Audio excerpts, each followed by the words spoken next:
Having had some success from the beach section of Grain Coastal Park, I was really eager to start fishing the main part of the venue. This is a long stretch of angled seawall that faces the east and overlooks Sheerness and Queenborough on the Isle of Sheppey. It is regularly used for matches and has currently 55 pegs marked out. I'm fishing between pegs 2 and 3. I've arrived with the tide halfway up and I'll only be staying for a little bit of the ebb, but I'm into the fish straight away. This is my first cast at distance using a free hook, short snood, clip down rig.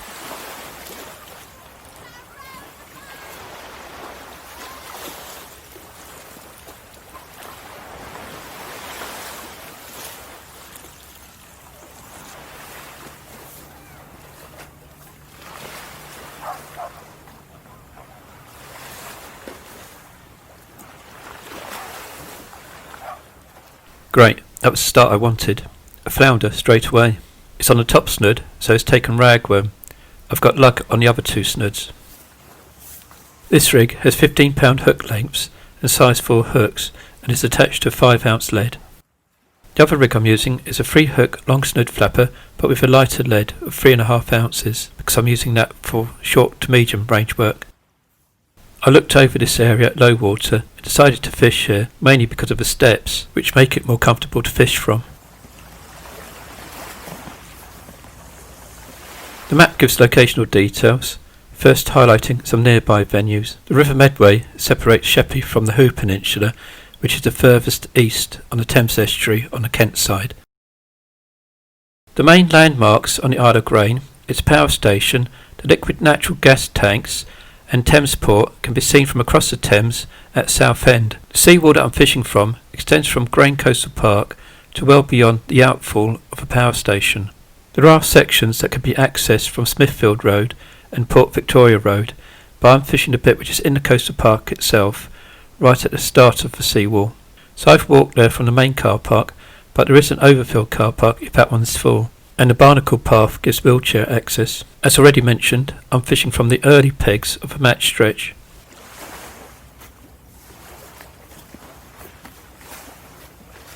The ragworm I'm using is a few days old, but still in good condition. The lugworm was dug the day before.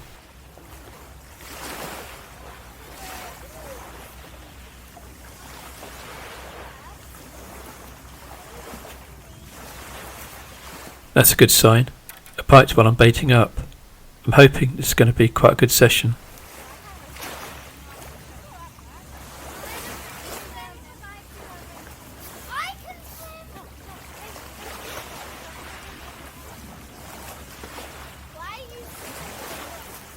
Unfortunately, it looks like that bite was missed.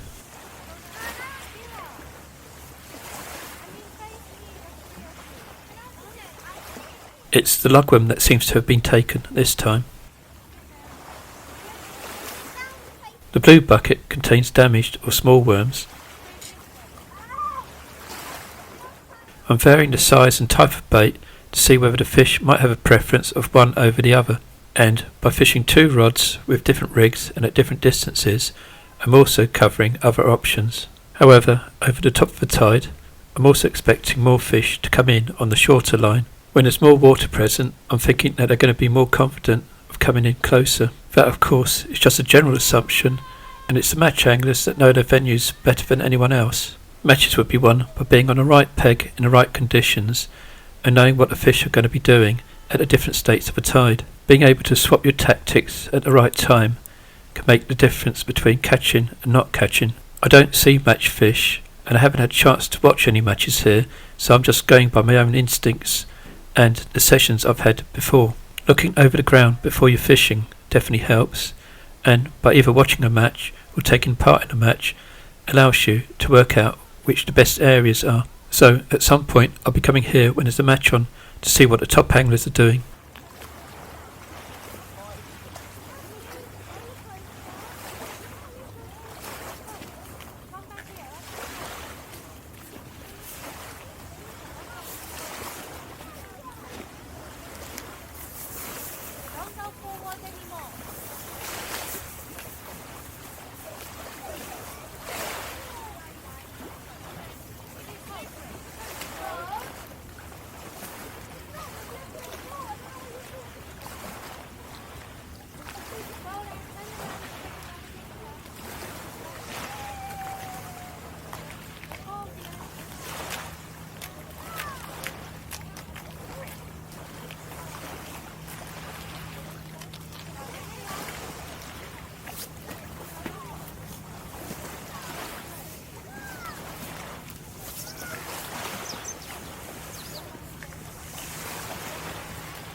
I'm not always clipping down the distance rig, but after casting I am checking to make sure that a heavier lead hasn't dug itself into the mud. That would impede my strike, so after tightening up, a few jerks of a rod are required in order to pull the lead free if it has dived into the mud.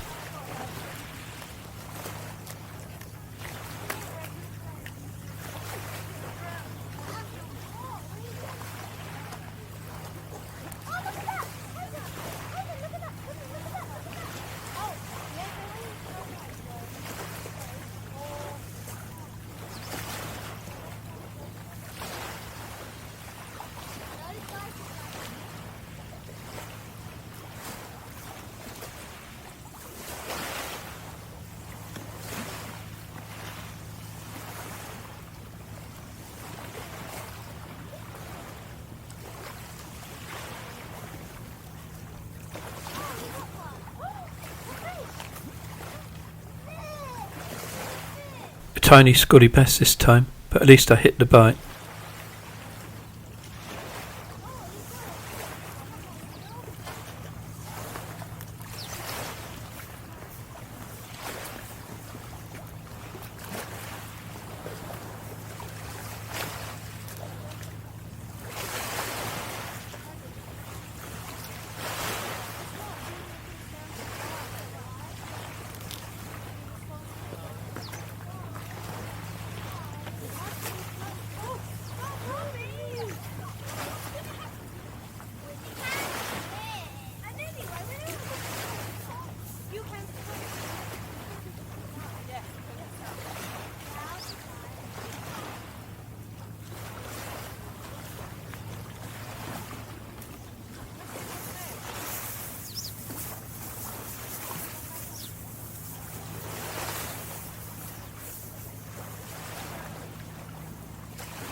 Have you got anything you can keep? No, not yet. I'm only going to be here another hour. I'm not going to stay to darkness. Oh, well, good luck with it, mate. Right, Anyway. cheers. There's quite a lot of people enjoying the coastal park today, but I'm the only one fishing down here. It is nice when someone is showing an interest in what you're doing, as long as they're not setting their dogs on you at the time. Incidentally, if you're wondering what that tall structure is in the distance to my right, that's an oil rig that's been moored up at Garrison Point in Sheerness since May. It's been towed there from the North Sea due to the downturn in exploration during the pandemic. It is lit up at night, just like the power station, and it is clearly visible from where I live on the other side of the Thames.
We're right at the top of the tide now, but I don't think the water's going to get any higher, so there's no need for me to move further up the steps.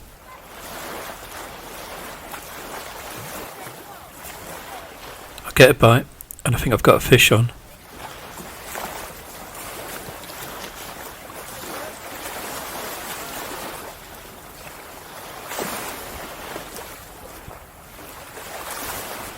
But that's the danger of fishing 2 rods. I'll get an even better bite on the other one.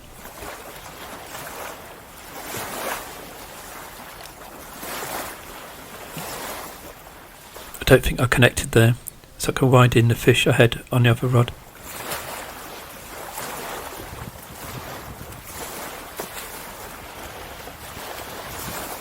And would you believe it, it's 2 fish. I know they're small, but it's been a long time since I've had a double shot of flounders.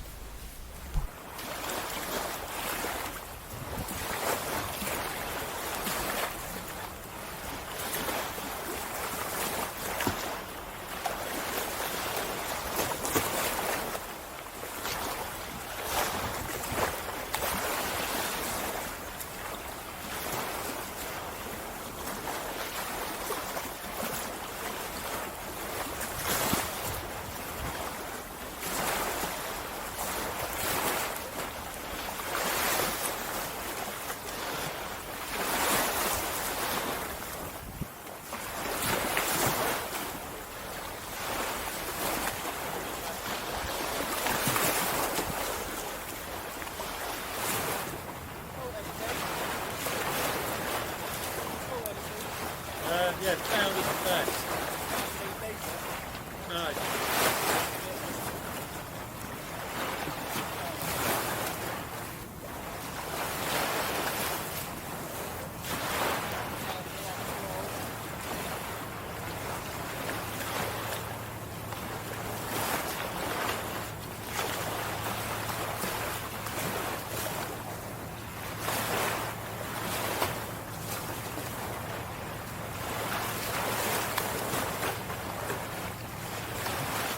Well, there might not be anything of decent size, but at least there's plenty of action.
Plenty of bites now, but not all of them are hit. I think they're little knocks from those scaldy bass, and they let go as soon as they feel any resistance. The next time I fish here, I think I'll use one of my short snowed Sheppey rigs to see if I can connect with any more of those bites.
The light is starting to fade now, and I get my first of 4 whiting. I think that's the cue to pack up. The tide has just started to ebb. I've only been here for a couple of hours, but a very enjoyable session. I'll definitely be back to fish the full tide.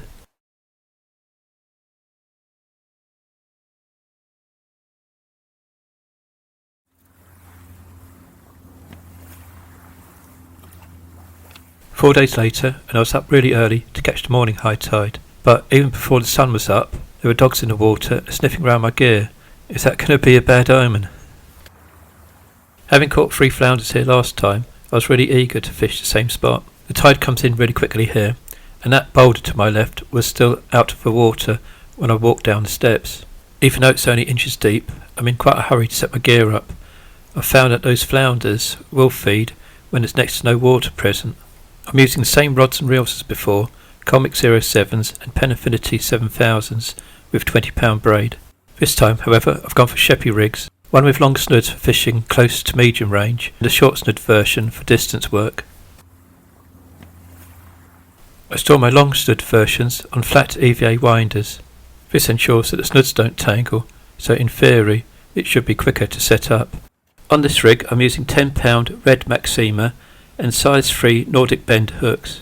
There's no need to go any heavier since the ground I'm fishing over is clean mud flats and I'm not expecting any large fish. The rig body line is 45-pound Barkley Pro Spec. I am becoming rather fond of this line and will be using it for shock leaders. I've attached a 3.5 ounce flat lead to this rig and I'm baiting up with ragworm on the top snood and lugworm on the bottoms too.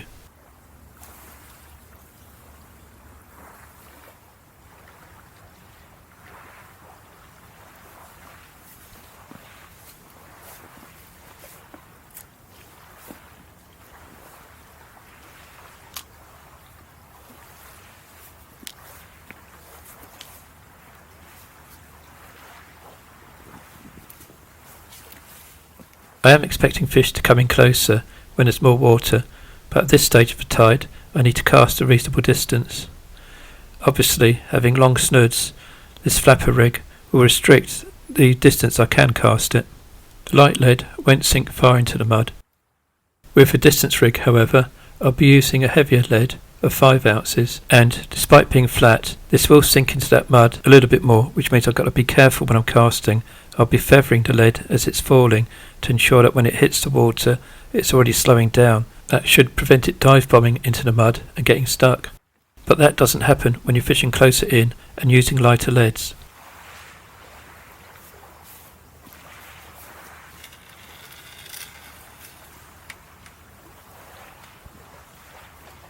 So with my first rod out, I'm just adjusting the position of a tripod and my bucket seat to make sure that everything's quite comfortable.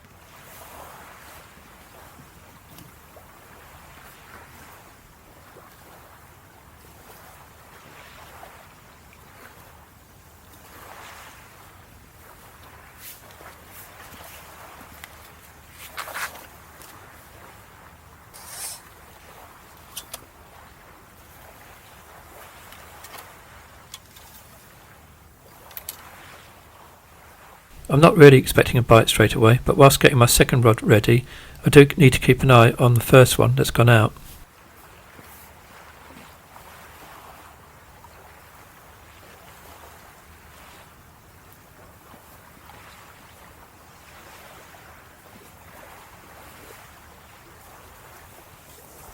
I'm setting up my second rod with the same rig type but with much shorter snoods.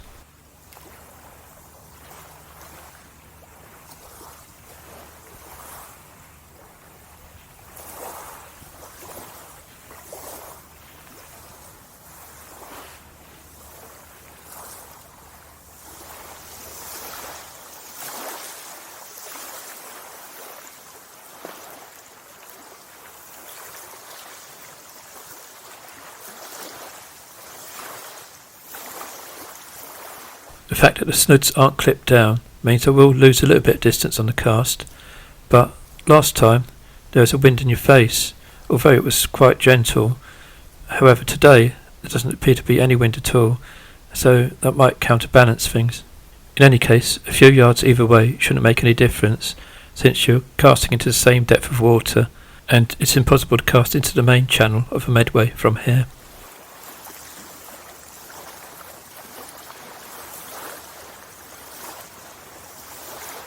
With both rods now out, I get my first bite.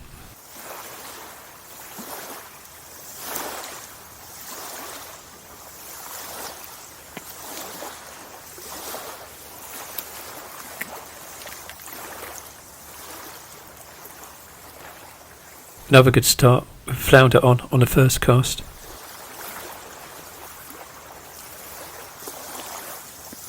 And I'm pleased to say that, like the previous flounders I've caught here, it's in very good condition.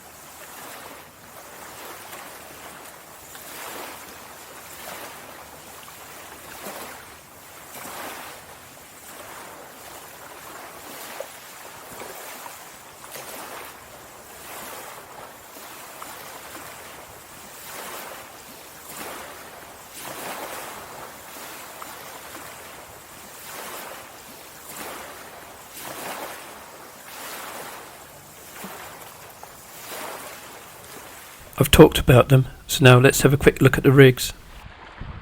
If interested, do look at the video where I describe how to make these. When ready, you'll find a link to that above and in the description below. Sunrise was at 7:10, so it's now starting to warm up a bit.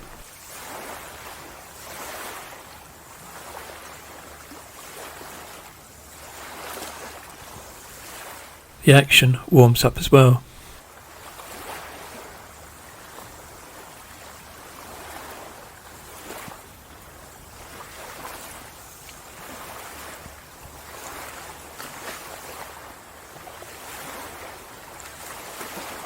Flounder number 2 breaks the surface. Whilst ragworm was the preferred bait last time, both flounders so far have taken lugworm this time.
Although you can't see it, I've feathered the line as the lead is approaching the water, and I've also jerked the rod to ensure that the lead doesn't get stuck in that mud.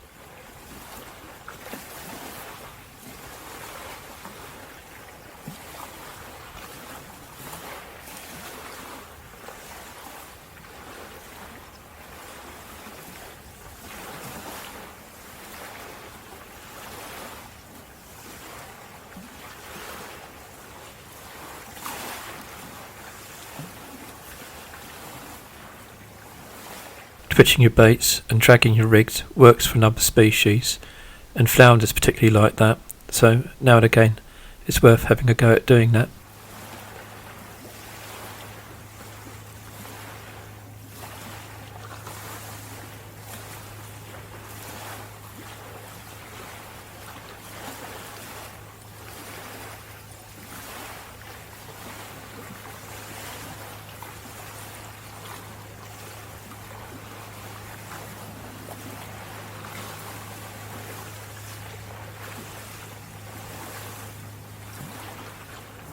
Well worth getting up early for.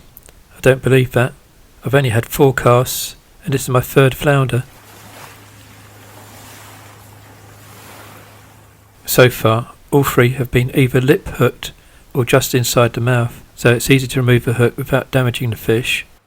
One of the advantages of using braid is that you see all of your bites, so if you strike early enough, a large proportion of your fish are going to be lip hooked, and that's obviously better for them, and you don't have to use disgorgers or pliers to remove the hook, and the fish can go back straight away and unharmed. So if you find that all of your flounders that you catch are deep hooked, try using braid. I'm not saying it's the be all and end all, but a large proportion of the fish I catch are hooked in the mouth.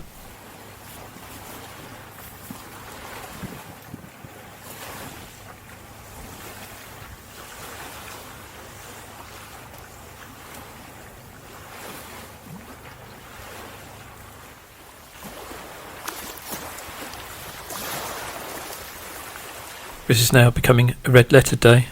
Flounder number 4.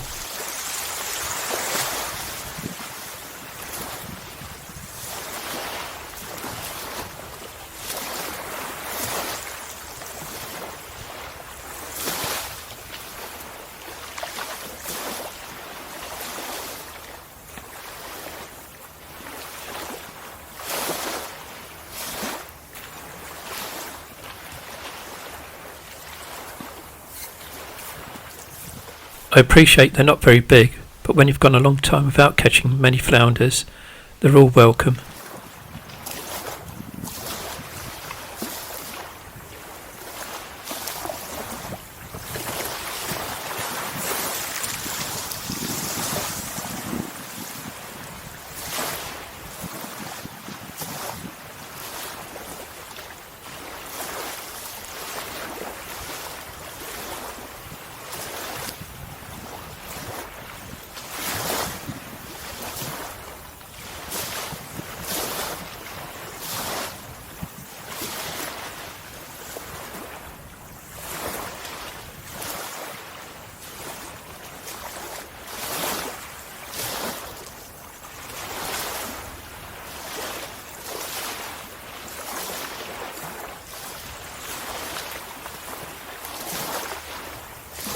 What I am really pleased about is that this 2 up 1 down Sheppey rig seems to be performing very well today.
Typical small schoolie bite on the left hand rod this time.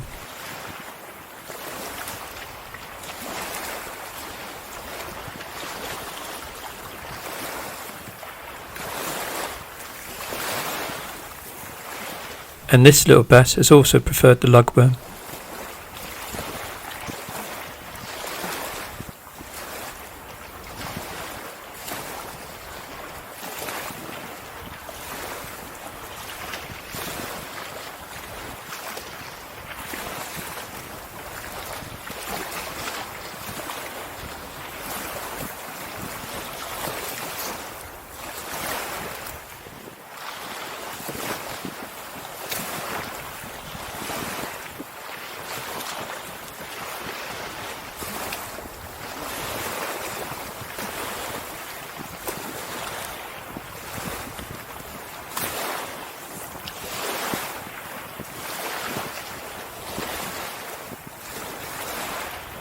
Having rebaited and cast out the distance rod, I notice that I've had a slack liner on the other one.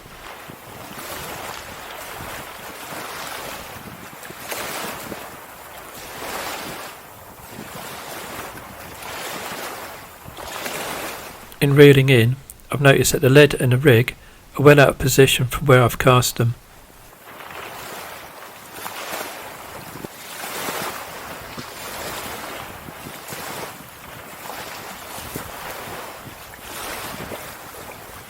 Well, that's sod's law.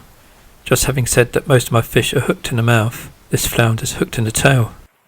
I have heard it said that you don't get line bites while sea fishing, but I seem to get quite a lot, and this fish obviously swam into the line and hooked itself.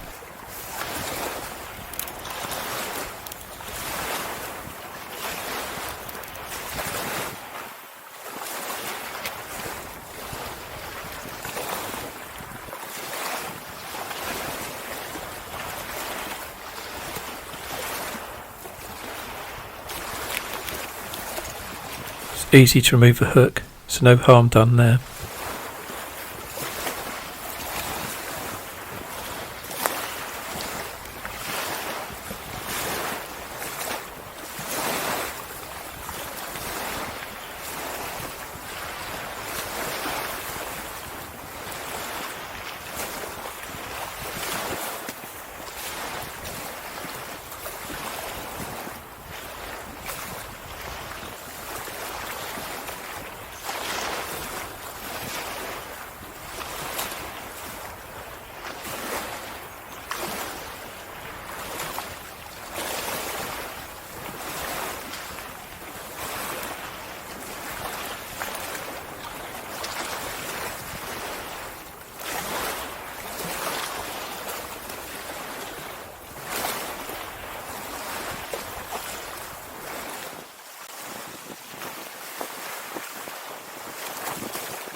Not a flounder this time, but a slightly better sized schoolie bass.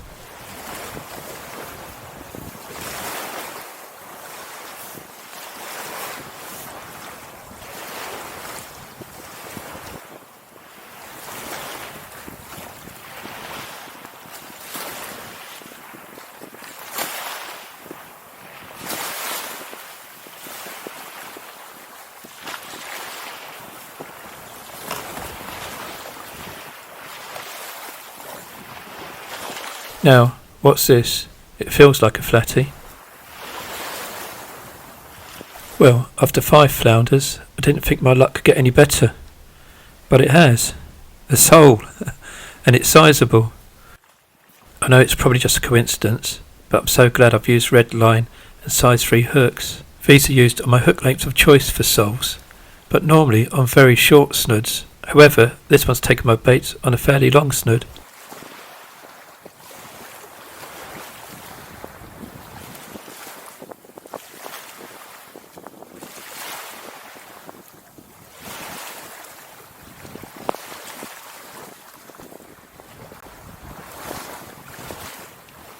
After that little bit of excitement, it's back to schoolies, but I do have to say that I'm hitting more bites than my last session here, and again it might just be coincidence, but it could be down to the fact that I'm using this Sheppey rig.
Another little schoolie.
And the bites are still coming, but I missed this one.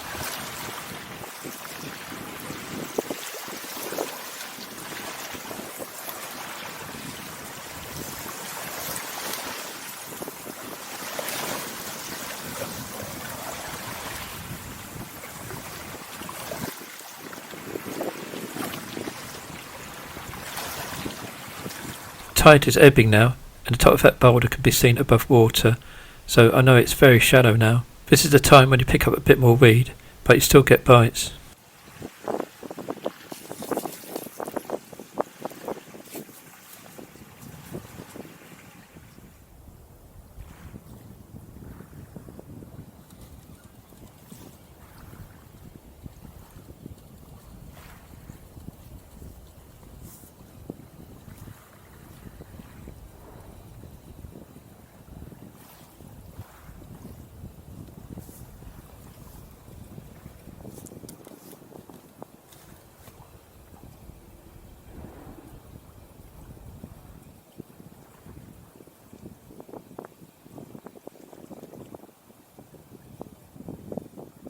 Liking flatfish as I do, for me that was a fantastic session, and to finish it all off I get flounder number 6, and it's been a very long time since I've had that many.